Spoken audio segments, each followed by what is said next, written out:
announced the assassination of John F. Kennedy.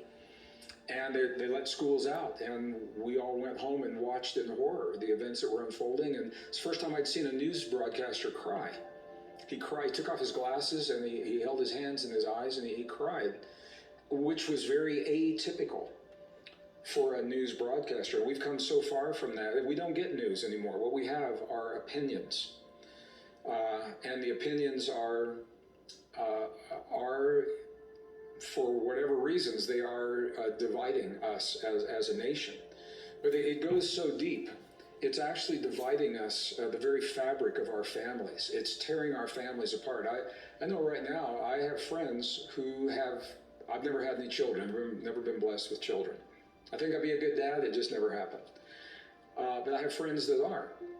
And even at the dinner table with their kids in high school and college who get their information from one source in social media, and the parents are getting their information from another source. It's very, very different information, and it clashes so much at the dinner table, some of them cannot even complete the meal. There's so much hurt and so much anger. And what you're saying, Rob, is historically, it's a very old game, and it's being used now because it works. When you can keep people, a population divided, there is no, it's hard to have common shared values and common shared opinions.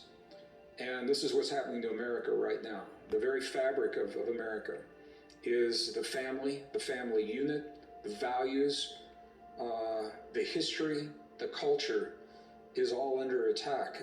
And as we give in to that division, what happens is our society becomes ripe for a new way of thinking and a new way of living to sweep in, and it happens before you know it. So is it right, wrong, good or bad? I'm not going to say that here. I'm saying it's important that we be aware and not fall into the dangerous game that's dividing us from our friends, our families, our communities, our society, dividing us between nations. Because at the end of the day, we're just people. And at the end of the day, we all want this. We've heard this. We all want the same things for ourselves and for our children. And we have a pretty good idea of what that is. So it's an awareness. And I think the most fundamental, the most radical act that any of us could do is to do what you've done. Turn off the external noise, that distortion, and think for ourselves. And you look around and ask yourself, are these things really happening?